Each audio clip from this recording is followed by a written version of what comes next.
At tayo po ay nasa verse 25 na. Amen. Verse 25 to 28. John chapter 1, verse 25 to 28.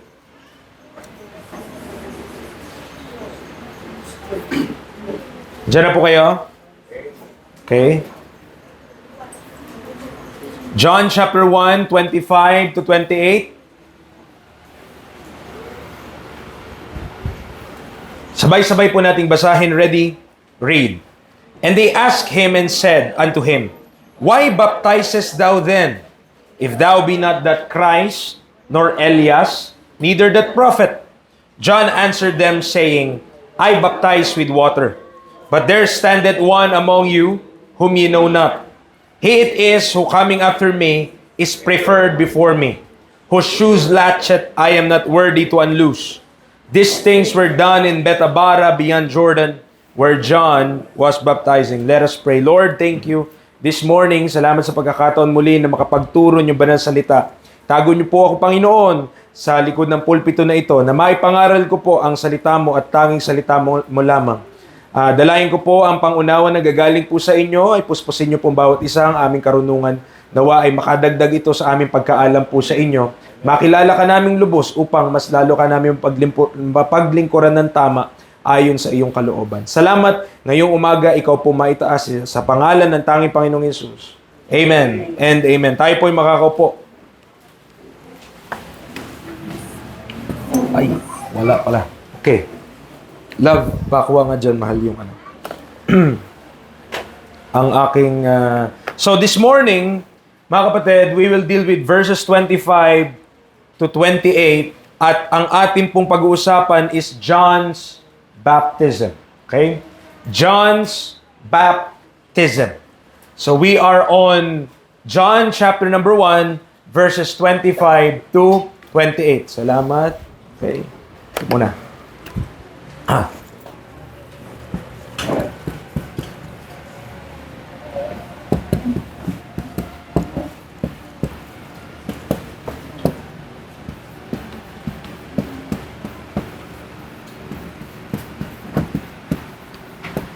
Now, okay, kahit po ngayon, even today, even right now, ang doktrina po ng baptism ay marami pong na-split na mga tao at mga churches.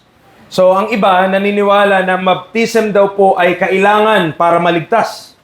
Okay, may mga naniniwala na necessary yung bautismo para maligtas ang isang tao. Okay? Ang iba naniniwala na dapat kang magbautismo ng mga sanggol. Okay? So, others believe those, while yung iba naman nagtuturo na hindi dapat i-practice ang water baptism of any form. So, there are different school of thoughts when it comes to baptism. Okay? Particularly speaking, water baptism. So, one of the confusions arises, dumarating yung kalituhan na ito, mga kapatid, dahil marami ang di nakakaintindi sa kung ano ang purpose, layunin ng ministeryo ni Juan. Okay? Maraming hindi nakakaintindi para saan ba yung ginagawa niyang baptism. So many people do not understand John's or John the Baptist ministry. So kapag tinuro ng mga tao na si John o si John the Baptist, okay, wag po kayo malilito ha. John's baptism, ibig sabihin tutukoy natin si John the Baptist. Hindi yung sumulat ng Book of John. Okay, dahil sumulat ng Book of John, si John the Beloved yon, si John the Divine, the disciple of the Lord Jesus Christ. So magkaibang tao yon. Iba si John the Baptist, iba si John the Beloved. Now, dahil merong mga nagtuturo na si John the Baptist, ay yung baptism niya, ginagaya nila, they commit grave error in both interpretation and practical application. So without further ado, let's deal with the point number 1, mga kapatid. In verse number 25, we will see there, okay, the investigation.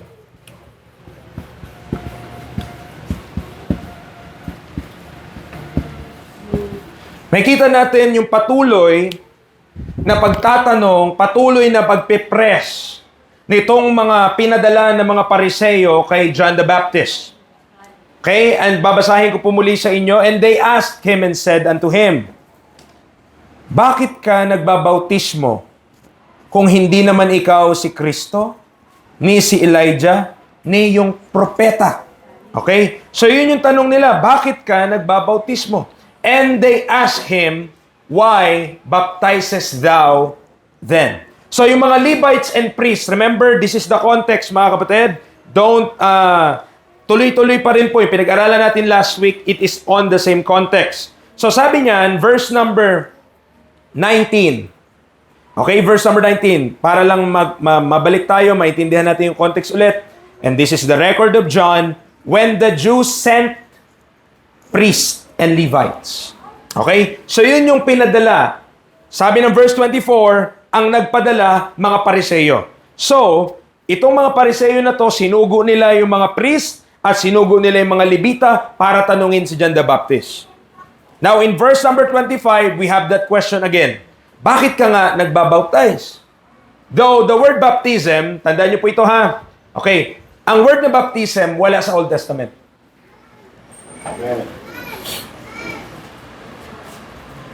Nandiyan po kayo? Ang word na baptism, di mo matatagpuan sa Genesis to Malakay. Walang baptism na word sa Old Testament. Kung di rin ako nagkakamali, wala ring word na church sa Old Testament. Pero hindi nangangahulugan na wala yung word na yun, di mo mababasa sa Genesis to Malakay na hindi nag-i-exist yung isang bagay. Bakit po? Kasi pag pumunta ka ng Book of Acts, may church in the wilderness. Ito tumutukoy yun sa panahon ni Moses eh. Pero hindi niya binanggit na church doon. Sa Old Testament, ang ginagamit na word sa church, congregation, assembly. Okay, yan yung mga ginagamit na word. Now, yung word of baptism, though, hindi mo mababasa yung word of baptism sa Old Testament, yung practice or yung concept nasa Old Testament. Tignan niyo po 1 Corinthians 10. Preacher, bakit ka sa 1 Corinthians 10 babasa? Kasi tumutukoy ito kay Moses. 1 Corinthians chapter 10.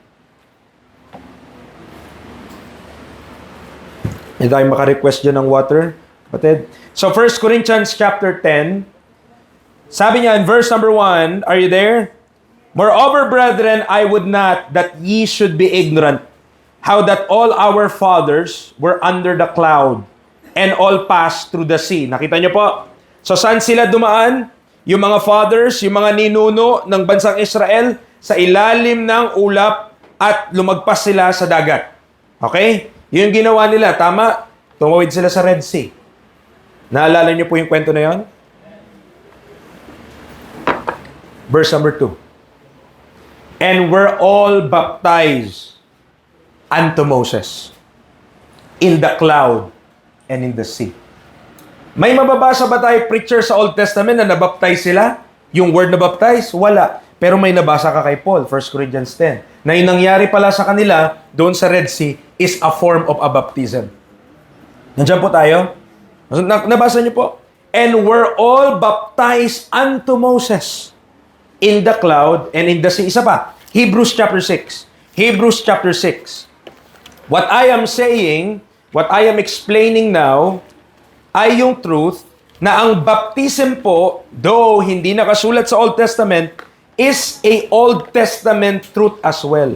Though unwritten lang yung word, hindi mo lang mababasa yung salita na yun, pero nandoon yun. Okay? Hebrews chapter 6, verse 1 and 2. Hebrews chapter 6, verse 1 and 2. Therefore, leaving the principles of the doctrine of Christ, let us go on unto perfection, not laying again the foundation of repentance from dead works and of faith toward God. Tingnan niyo po. Of the doctrine of baptisms, and of laying on of hands, and of resurrection of the dead, and of eternal judgment. Truly, yung concept, yung idea ng baptism o ng pagbabautismo ay makikita mo sa Old Testament. Ang sinasabi ko lang, hindi mo mababasa yung word na yon. Okay, nandiyan po tayo? O, isa pang proof nun. Mababasa mo ba yung title na Lord Jesus Christ sa Old Testament? Nandiyan po kayo? Mababasa mo ba yung Lord Jesus Christ sa Old Testament? Wala pong ganun dun. Pero naniniwala ba kayo na the Lord Jesus Christ ay nasa Old Testament? Even from the beginning. Yun po ang ibig sabihin. So, hindi mo man mabasa yung word na baptism sa Old Testament, that truth still remains. Meron pong baptism sa Old Testament. Though, unlike lang sa ginagawa ni John the Baptist. Kaya tinanong nila eh. Kaya tignan nyo po, pagmasdan nyo yung tanong ng mga Levita. Okay, balik tayo sa ating text. Ang tanong nila, bakit ka nagbabaptize? Bakit ka nga nagbabaptize kung hindi ikaw si Kristo? Hindi ikaw si Elijah? Ni yung propeta? So somewhat, ang gusto ko po maintindihan natin, ibig sabihin, itong mga tao na to, ine-expect nila na kapag dumating si Kristo o si Elijah na nakapangakong babalik o darating muli, ay magbabaptize pagdating nila. Kasi nga, ang tanong nila, bakit ka nagbabaptize kung hindi ikaw si Kristo? Bakit ka nagbabaptize kung hindi ikaw si Elijah? At ba't ka nagbabaptize kung hindi ikaw yung propeta? Okay, bakit po ganyan? Ezekiel chapter 36. Bakit ganun sila magtanong? Ezekiel chapter 36.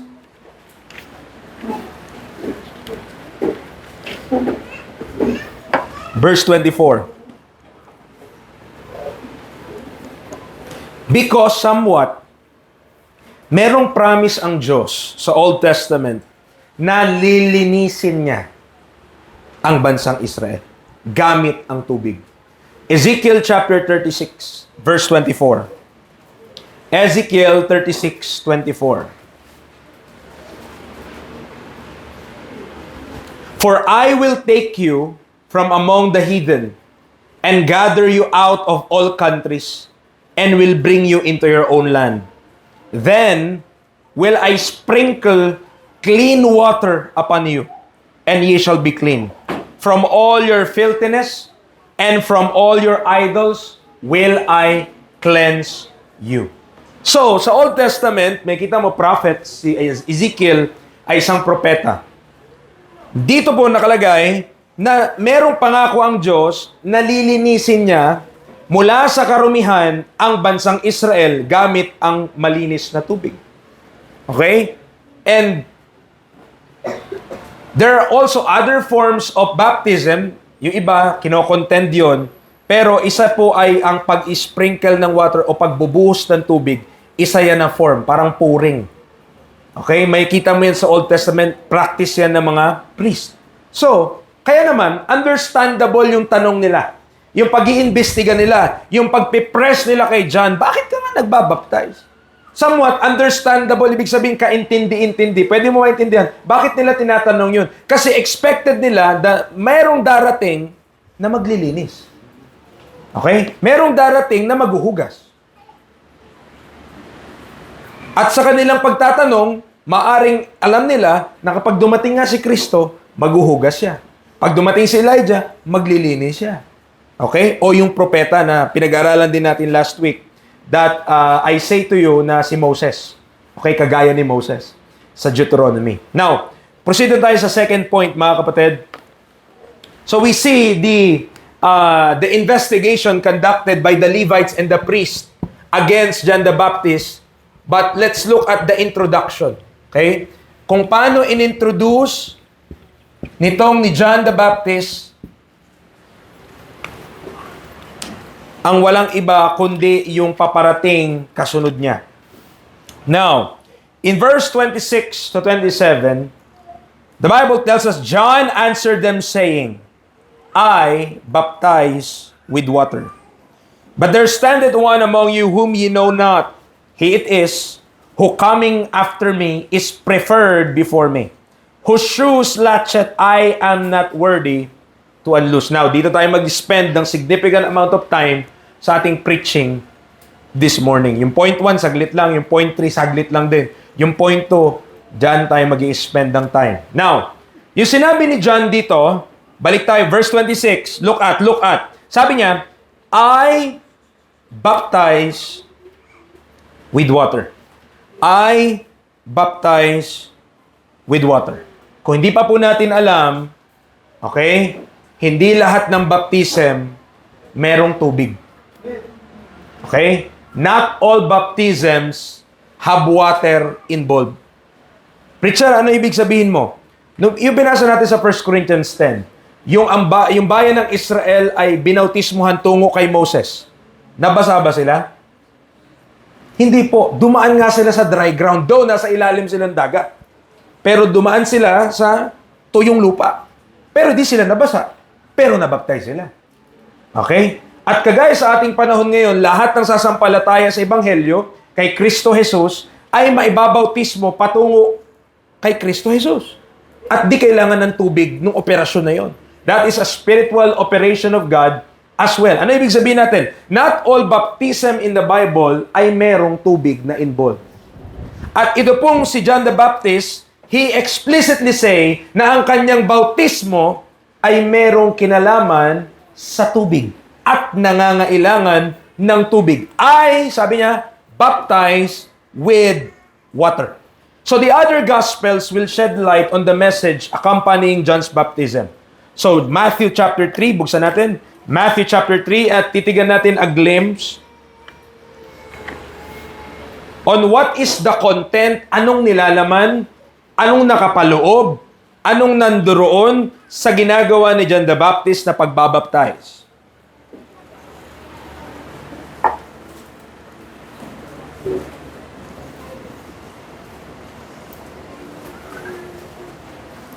Matthew 3:1. In those days came John the Baptist, preaching in the wilderness of Judea. Saan siya nagpipreach? Ang Tagalog na wilderness. Ilang, di ba?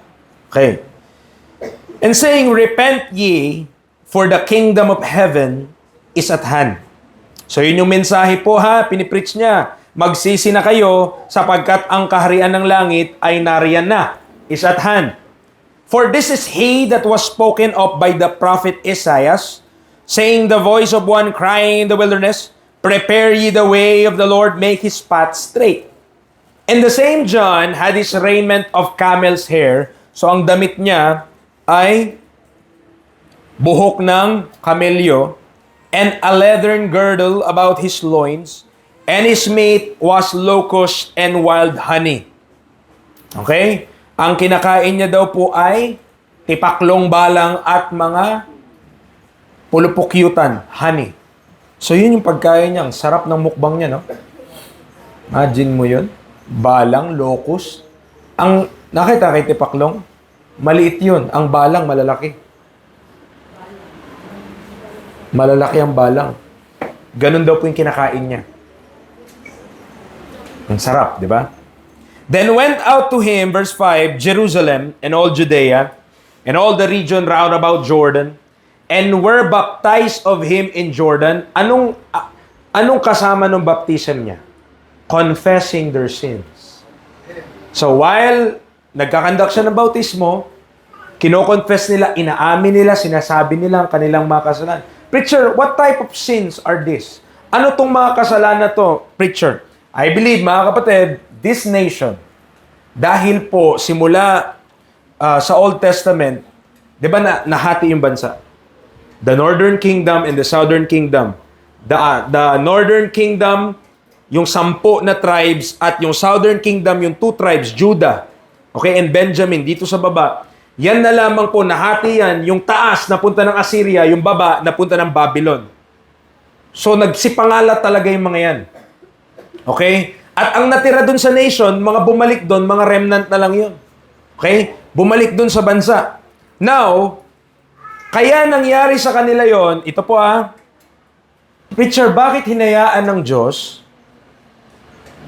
na ma-exile? Ano po yung term na exile? Parang dito sa bansa natin, sabihin ko sana, Joma Season, pero patay na si Joma Season eh. Exiled kasi siya sa ibang bansa dahil pag bumalik yun dito, kulong siya. Dahil sa kanyang pagiging communist.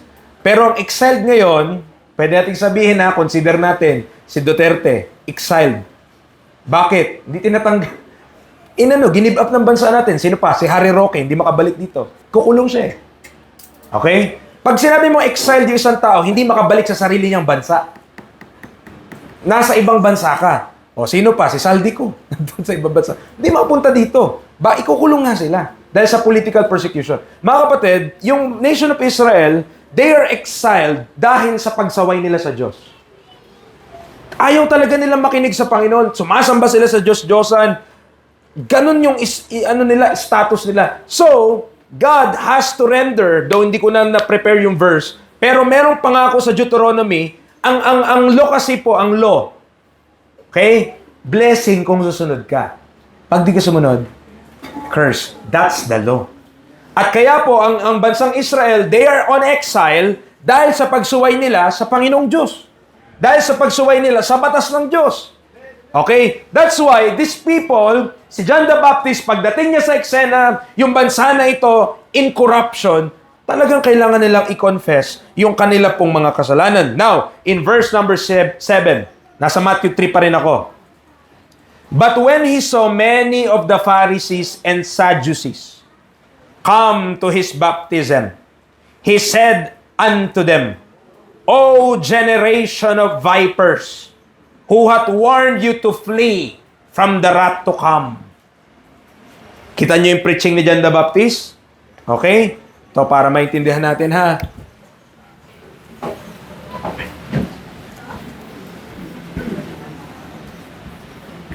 Kilala niyo si JTB? Si John the Baptist, di ba? Si John the Baptist, nagpipreach siya mga kapatid, that there is a wrath to come. Dito siya nagbabaptize, di ba? Water baptism yon. Okay, clear naman yon. Nagbabaptize siya sa tubig. Ang ministry niya, bago pa mamatay si Kristo. Tama po ba? Before Christ came on the scene. Dito pa yun eh. Okay. Pero tinuturo niya, winawarningan niya yung mga Pariseo, winawarningan niya yung mga Saduceo, sino ang sa inyo? Nag-warn sa inyo? Sino nagbabala sa inyo? Sa puot na paparating. Okay, what is that wrath to come, mga kapatid? That is the day of Jacob's trouble. That is Daniel's 70th week.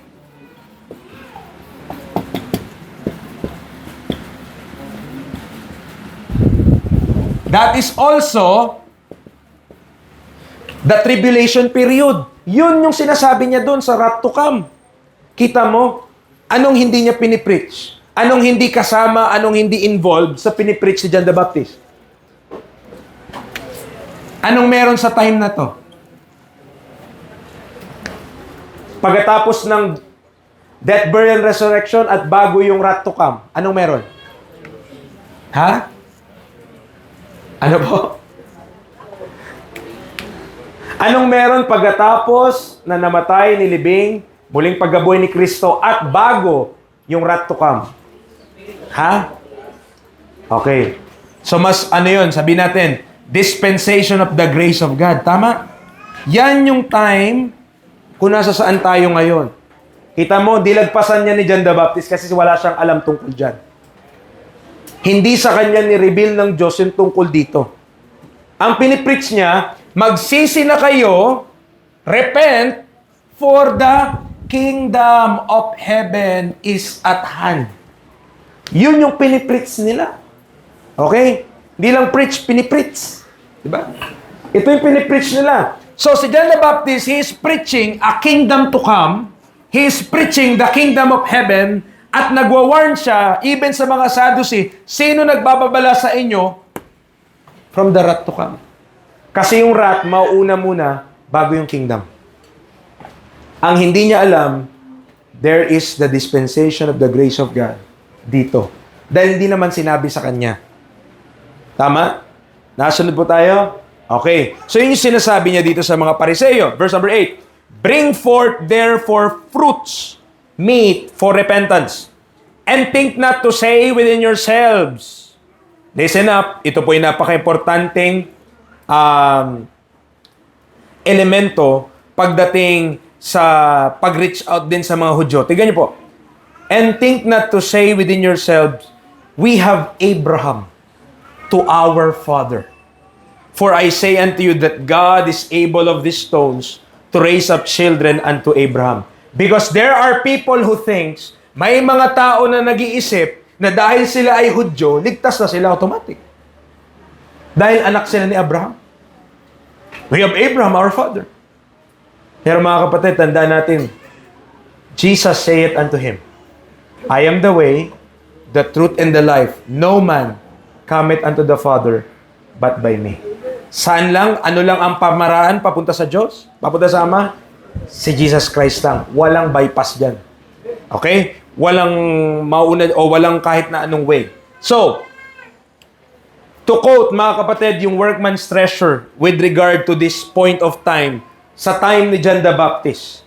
So, nung panahon daw po na yun, yung Israel, spiritually, ay pinangungunahan ng mga religious tradition, ng mga iskriba at ng mga pariseyo na ang nangunguna sa kanila ay si Satanas. Okay? Matthew chapter 15. Matthew chapter 15.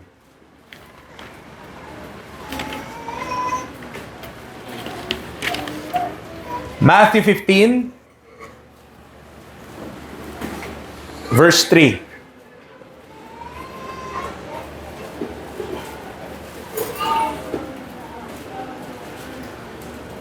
But he answered and said unto them, Why do you also transgress the commandment of God by your tradition? For God commanded, saying, Honor thy father and mother, and he that curseth father or mother, let him die the death.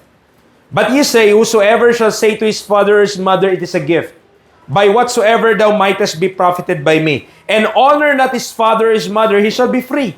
Thus have ye made the commandment of God of none effect by your tradition. Yan ang situation ng bansang Israel. Yung mga nangunguna sa kanya during that time, pinapawalang bisa nila ang kautusan ng Diyos gamit ang kanilang sariling mga tradisyon. Okay? Sabi niya, verse number 7, Ye hypocrites, well did Isaiah prophesy of you, saying, These people, itong mga tao na to, draweth nigh unto me with their mouth, and honoreth me with their lips, but their heart is far from me. But in vain they do worship me, teaching for doctrines the commandments of men.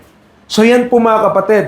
Okay, kung di ko nababasahin, pero isama mo pa dyan yung John 8:44 na ang sinabi doon, Ye are of your father the devil. Okay? So, ang bansang Israel, nandoon siya sa situation na yon. So, spiritually dark at katulad siya ng lugar kung saan nagministry si John the Baptist. Saan ulit nagmi-ministry si John the Baptist? Anong tawag sa lugar na yun? Wilderness. Ang wilderness, mahirap magpatubo ng ano doon, halaman. Tama? Meron lang siguro doon cactus. Tusok-tusok pa. So yun yung wilderness. At ganun yung sitwasyon ng bansang Israel during this time. They are spiritually barren. They are spiritually a wilderness. Ganun ang sitwasyon. Kaya pinuno ni Satan, if you are here, doon sa pagtuturo natin, ng salvation is come unto the Gentiles, maaano mo to? Mapapagsama mo siya. So, pinuno ni Satan yung lupa. Okay? Nung time ni Jesus Christ, kita nyo, pagdating ni Jesus Christ, pagdating mo sa Matthew, Mark, Luke, and John, ang daming jablo. Ang daming sumasapi. Okay? Bakit ganun? Kasi pinaghahandaan na rin ng jablo si Kristong dumating. Okay? Pinaghahandaan niya. Kaya nandyan na ang mga jablo. Hala, yan na. Okay. Imaginein mo, bayan ng Diyos, pero pinanananahan ng mga jablo. Yan ang sitwasyon ng Israel. So, ang ginawa ni John, doon siya sa outside ni Jerusalem. Hindi siya doon sa city. Lumabas siya sa wilderness. Sineparate niya yung kanyang sarili from the apostate nation and to call out a remnant of those who would believe. So, tumatawag siya para kung sino yung maniniwala. Ngayon, yung mga nag-respond, to na Mark chapter 1, yung mga nag-respond, yung mga naniwala doon sa mensahe na dala-dala ni John the Baptist. Verse 4, Mark 1:4, cross-reference lang po ito nung mga bagay na pinag-uusapan natin. John, sabi niya, did baptize in the wilderness and preach the baptism of repentance for the remission of sins. Yung mga naniwala sa mensahe niya ay nagpabautismo. Okay? They were baptized. Anong ginagawa ng water baptism na yon? Anong reason kung bakit sila binabaptize? Para para i-separate. Balik tayo Matthew 3. Gusto kong makita nyo ulit yung sinabi dito. Matthew chapter 3, verse number 7.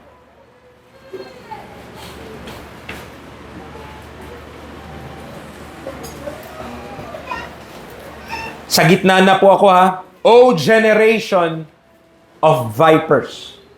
Okay? Who hath warned you to flee from the wrath to come. Ang ginagawa nung baptism ni John, hinihiwalay niya kung sino yung mga henerasyon ng ulupong, generation of vipers, at yung mga believers. May separation na ngayon. Sino yung mga mananampalataya at sino yung mga hindi. Okay? Yan yung ginagawa ng baptism ni John. So, dahil meron pong paparating na wrath. Tignan niyo po, ito yung importance niya. Yung mga mababautismohan ni John the Baptist, yung mga mababautismohan ni John the Baptist, mga believer na yon. E naniwala sila sa mensahe. Kaya nga sila magpapabaptize. Okay? May risk doon. May risk. Preacher, anong risk?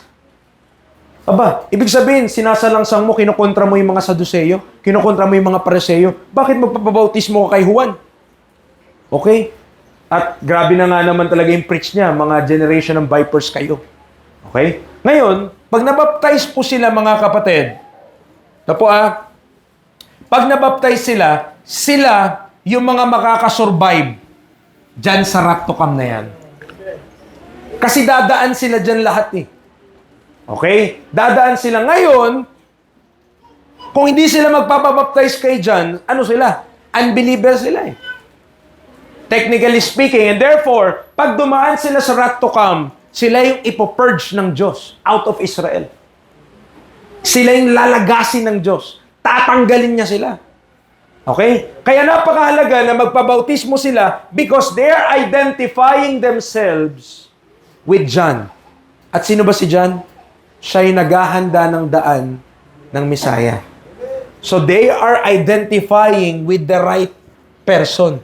Kapag nagpabautismo sila kay Juan, hinahanda nila yung kanilang sarili also from that wrath which is to come. Tandaan niyo po ito ha. Kaya kapag ang rapture mo, matatagpuan mo sa Matthew 24. Kunya, nagturo tayo ng rapture. Tapos Matthew 24, magiging post-trib ka.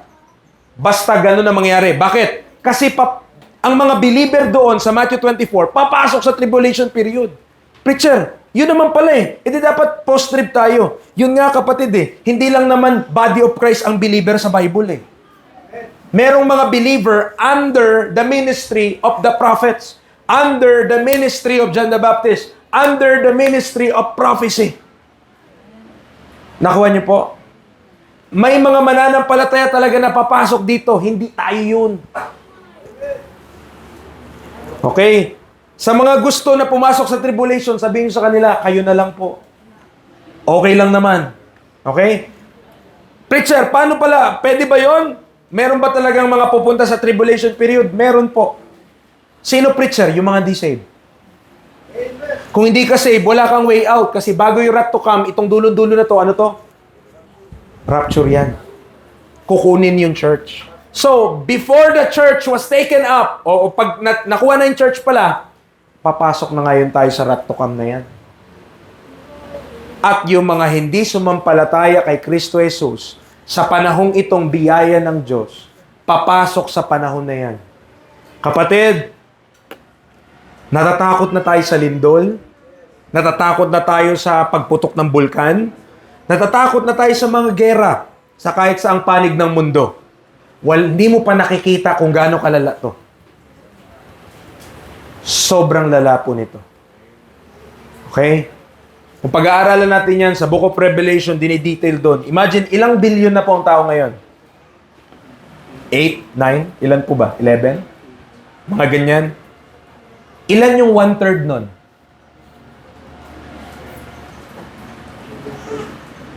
Sa Revelation, may mababasa ka na ganun karaming namatay.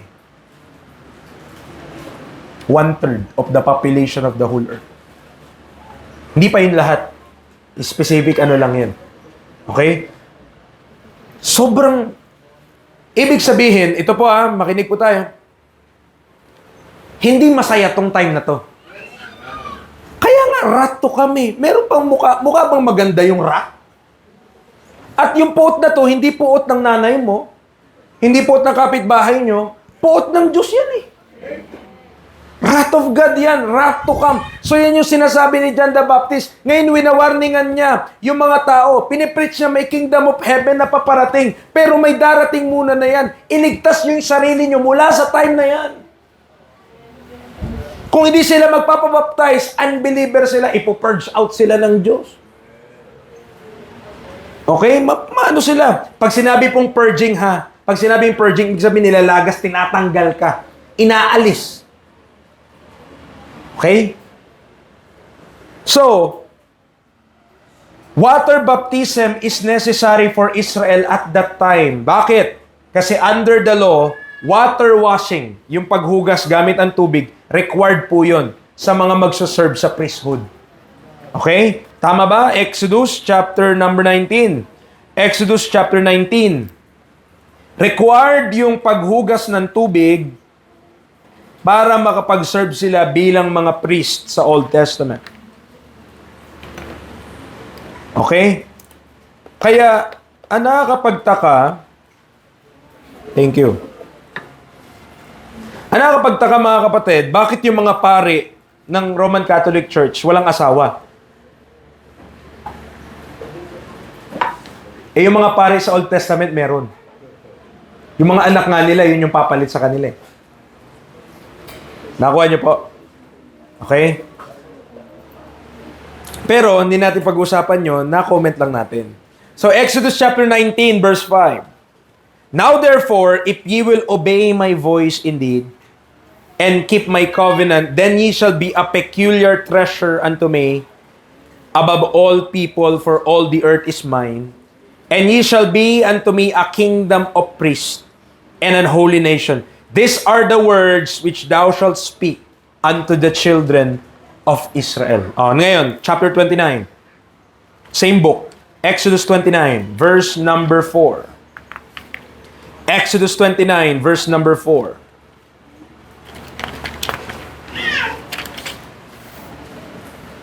And Aaron and his sons, thou shalt bring unto the door of the tabernacle of the congregation, and shalt wash them with water. Mga kapatid, yung ginagawa ni John the Baptist, it is also preparing the nation to become the kingdom of priests. Okay?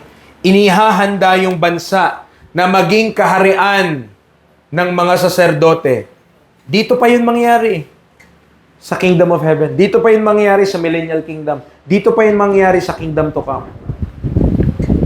But water baptism is necessary, part of that. As a ceremony, as a rite sa kanila.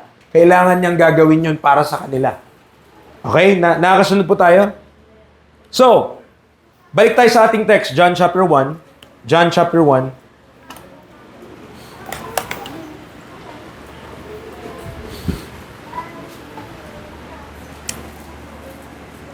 So sabi niya, John answered them saying, I baptize with water. Nawa, naintindihan natin kung paano niya ginagawa yan.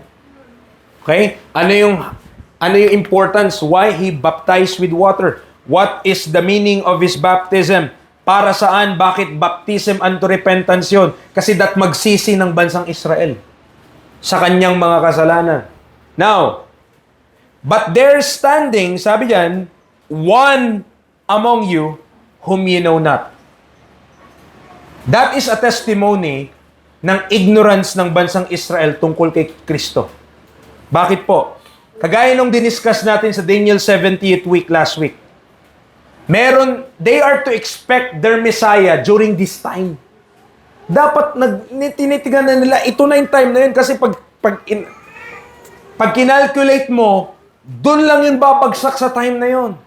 According to prophecy, the Messiah must already came. Okay? O must already have come.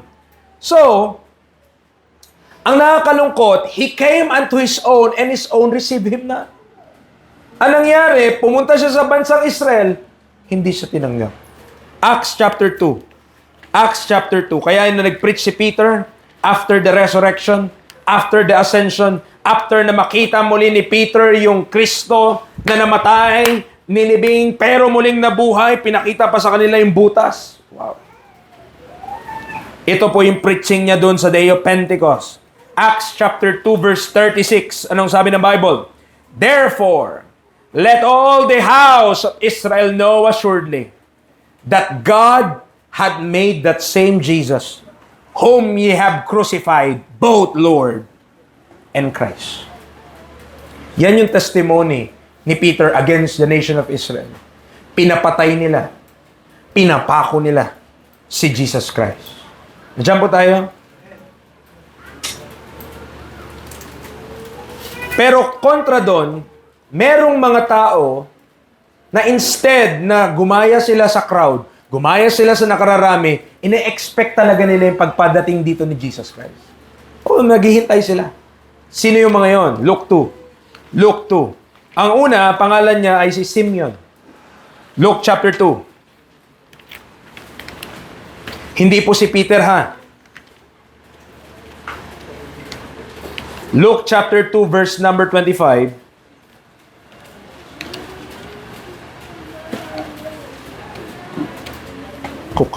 Okay. Luke chapter 2 verse 25. And behold, there was a man in Jerusalem whose name was Simeon. And the same man was just and devout, waiting for, listen to this, waiting for the consolation of Israel. And the Holy Ghost was upon him. At dahil siya ay just, at dahil siya ay deboto, at dahil siya ay naghihintay dun sa consolation na ito, verse 26, look at anong ginawa sa kanya. And it was revealed unto him by the Holy Ghost that he should not see death before he had seen the Lord's Christ. Ganda naman ng pangako sa kanya, no? Hindi ka makakatikim ng kamatayan nang hindi mo pa nakikita ang Panginoong Kristo. Okay? That's one, Simeon. At pag binasa mo yan, may kita mo dyan, nakita niya si Jesus.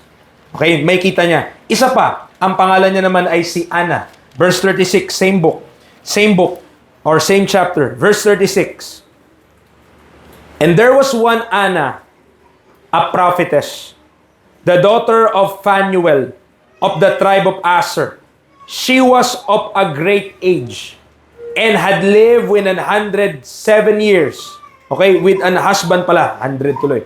With an husband 7 years from her virginity. And she was a widow of about 84 years. 84 years siyang naging balo. Bakit? Pagkatapos ng 7 taon na nakasama niya yung asawa niya, namatay na yung asawa niya. So, after nun, 84 years siyang naging widow, which departed not from the temple, but served God with fastings and prayers night and day. So ganun siya kadeboto, naglilingkod sa Diyos, nag-aayuno, nananalangin, gabi at umaga. Verse 38. And she coming in that instant, gave thanks likewise unto the Lord, and spake of Him to all them that look for redemption in Israel. Naghahanap sila ng katubusan. They are waiting for their Messiah. Okay? Ito pa nga isa pa, John 4. Yung Samaritan woman nga, nakausap ni Jesus Christ, alam na paparating yung Messiah Okay? John chapter 4, verse 25. John chapter 4, verse number 25. Okay, ano sabi ng Bible? Sige po, punta muna kayo doon. John 4, verse 25. The woman saith unto him, this is the Samaritan woman, I know that Messiah cometh. Alam niya na paparating yung Messiah, which is called Christ. When He is come, He will tell us all things. Look at that, ha?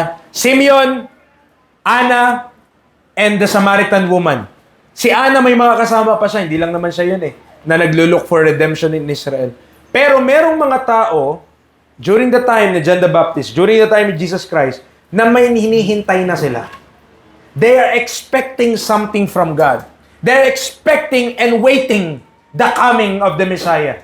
pero yung buong bansa at large, dahil sa spiritual darkness na nakapaloob dito o nakabalot po dito mga kapatid, they miss Christ.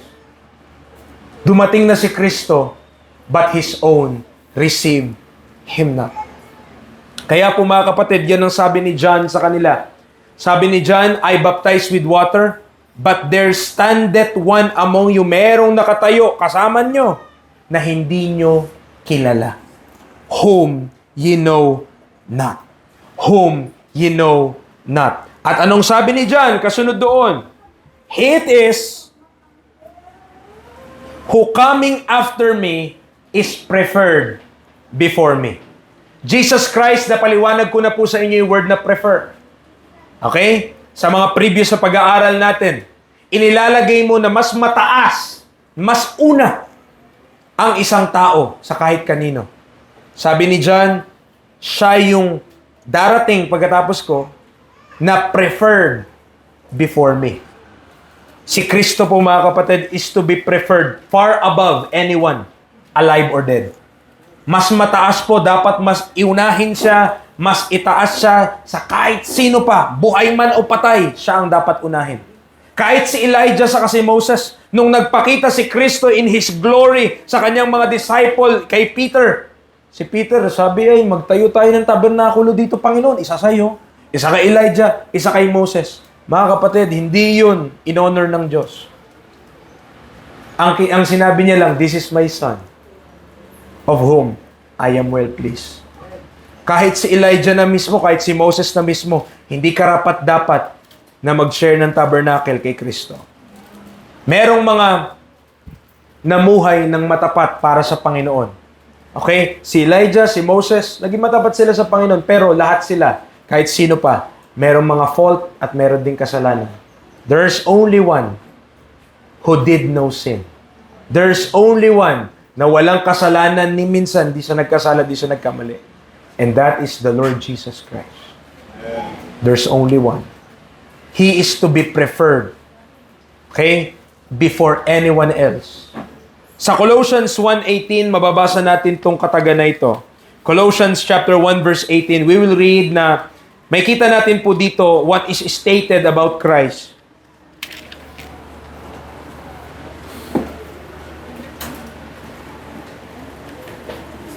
Colossians 1:18. And He is the head of the body, the church, who is the beginning, the firstborn from the dead, that in all things He might have the preeminence. Nasa lahat ng bagay, siya ay magkaroon ng preeminence. Pinakamataas, pinakaimportante, pinakatanyag. That is our Lord Jesus Christ. Paulit-ulit sa ating talata, kasi hindi pa tayo nakakagraduate sa chapter 1 eh. Diba? Ng John 1. Paulit-ulit may kita natin yung theme, kung gaano ka-superior yung authority at kung sino si Kristo above any man. Mga kapatid, si John the Baptist na pinag-uusapan natin, he is a great prophet. Even sa mouth ni Jesus Christ, nanggaling yun. Si John the Baptist ay isang dakilang propeta. He is a great prophet. Okay? Ganun yung kanyang status o ganun yung kanyang pagkakakilanlan, yet he is not to be compared to Christ. Hindi dapat siya ikumpara kay Kristo, kahit sino pa, kahit ano pa tayo. Okay, why? Tingnan niyo po example ko sa inyo, Luke 24. Bakit ko nasabi na walang sino man ang pwede mong ikumpara kay Kristo Jesus? Okay? Luke 24 verse 27. 27, sorry. Luke 24:27.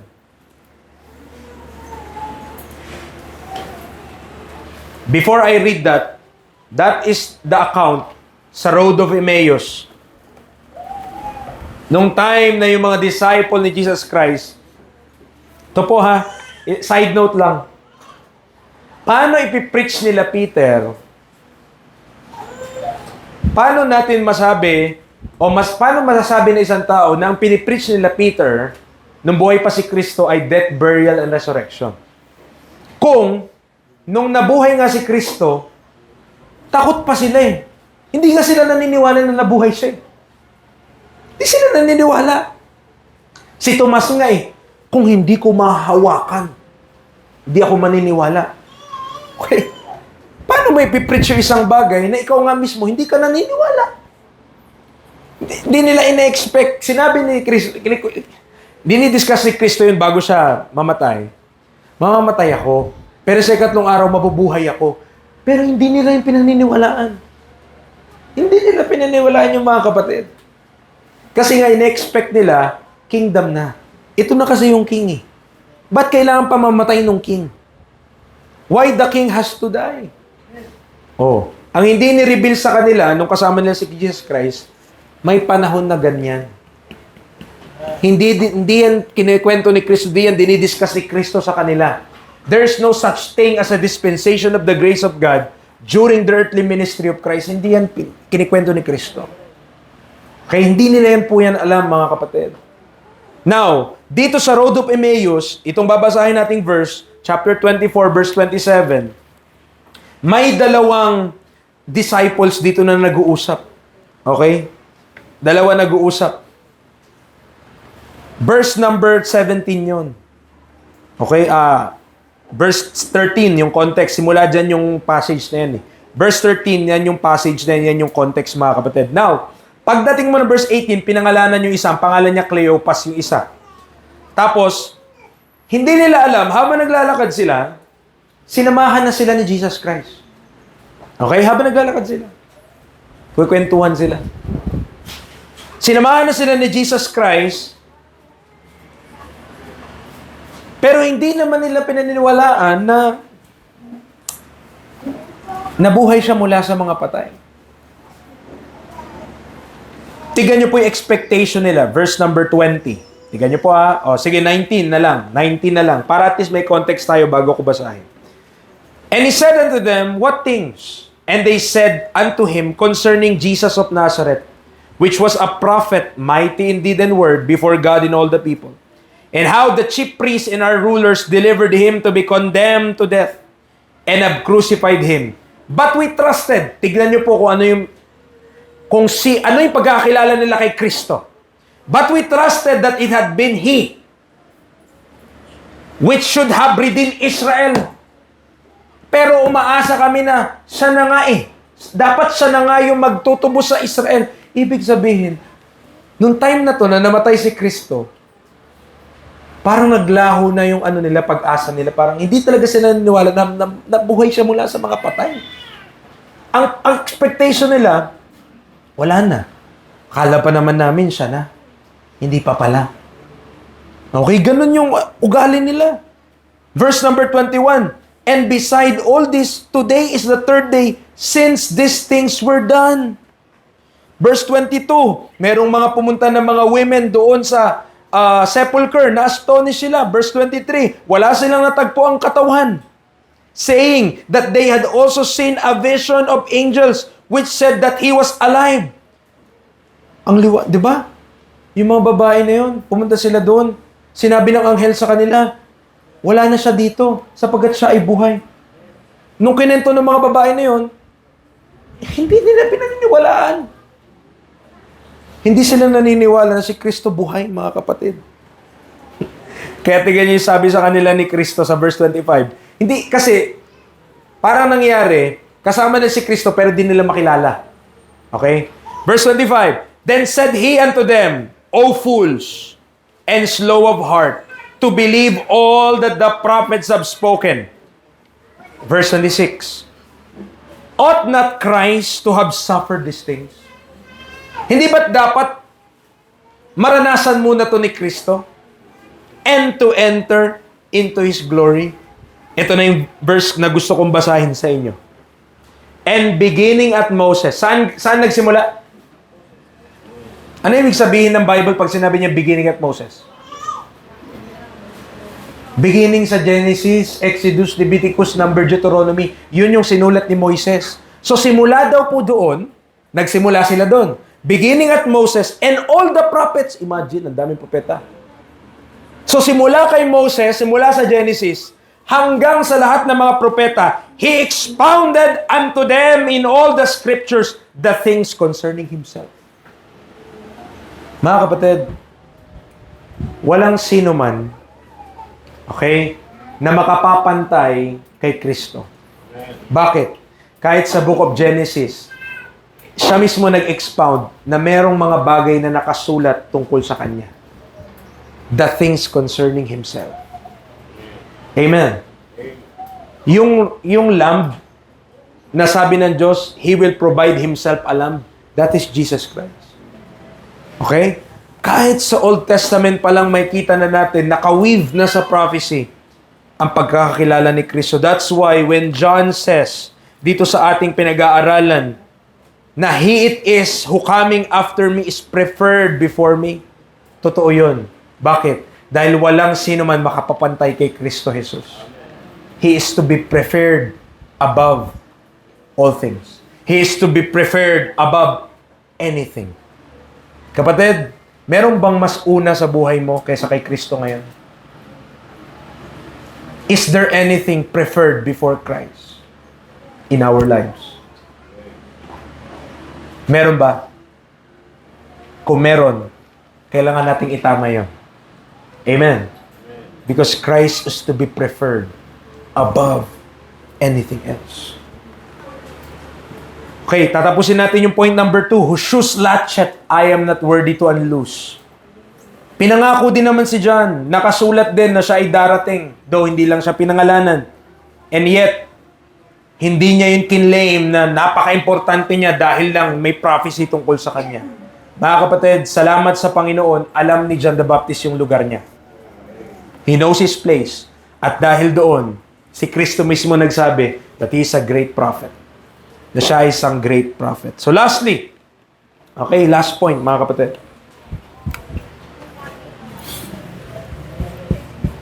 Okay. The irrigation. Preacher, ano ibig sabihin? Okay, may dash yan. Bakit? Kasi para mag-letter I, ay ibig sabihin ng irrigation, di ba, tubig yun eh. Patubig ba? Oh, pero Jordan River kasi yun. So, pwede pa rin, di ba? Irrigation yun eh.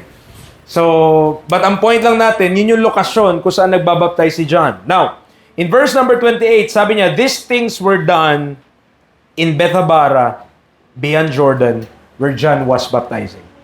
So, as we discussed earlier, pumunta si John sa wilderness bilang testimony ng spiritual dryness ng nation of Israel. Okay? There was a lot of events connected with the river Jordan in the Bible. Okay, kung pag-aaralan natin, mayroong mga significant event na nangyari sa Jordan River. Isa po doon, nung tagtuyot sa Israel si Elijah, dyan siya nag-stay sa Brook Cherith. That is before Jordan. Okay, dyan siya pinakain ng mga ravens o ng mga uwak. Si Elisha, dyan niya sinabihan si Naaman na itubog niya yung sarili niya ng 7 beses. Sa Jordan River yun. At nung sila Joshua ay papasok na sa Canaan to take the promised land, ang Jordan River hinati at dumaan sila sa dry land kagaya ng sa Red Sea. Ganun yung nangyari. So napakahalaga nung Jordan River, but we will not hindi tayo lalalim dyan ngayon for the sake of time. So, at sinabi yan ng Bible, yung Bethabara, beyond Jordan, yung lugar na yan, okay? Hindi lang dyan nag-stay si John the Baptist. There are other places na siya'y nag-baptize. Aenon is another place na nag-baptize siya. Pero nilagay yan dyan kasi dyan na-baptize si Jesus Christ. Okay? Next week, may kita natin yan. Bethabara, beyond Jordan. Now, to conclude, mga kapatid, to conclude. John's baptism is a baptism of repentance for Israel. Para kanino? Para sa Israel. And not for the Gentiles. His ministry is primarily to make Christ manifest to Israel and not to become the founder of the Baptist movement. Hindi po dumating si John the Baptist para itaguyod o itatag ang Baptist Church. Para po siya sa Israel. Gusto ko pong maintindihan lang natin yon. Okay? Also, hindi tayo oppose sa water baptism. Pero, wag mong ipapattern yung water baptism mo kay John the Baptist. Bakit po? Tigan natin Acts chapter number 18. 19 na lang, tatalon na ako. Acts chapter 19.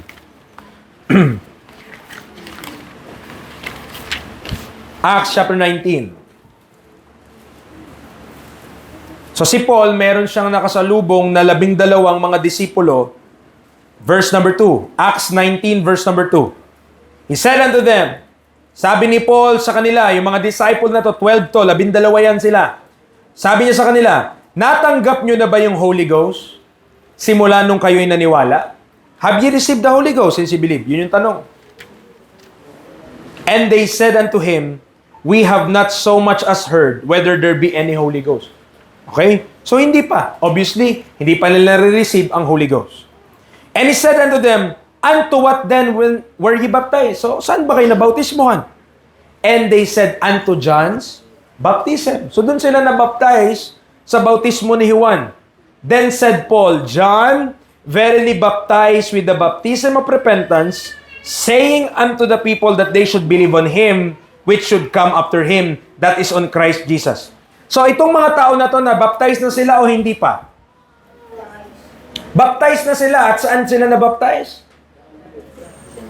So na-baptize na sila sa tubig. Tama po ba? Anong sinabi ng next verse? When they heard this, verse 5, they were baptized in the name of the Lord Jesus. So nakailang baptism na sila? Pangalawa. Bakit? Una, nabautismohan sila ni John. Pangalawa, nabautismohan sila ni Paul. Nakuha niyo po? Oh. And when Paul had laid his hands upon them, the Holy Ghost came on them, and they spake with tongues and prophesied.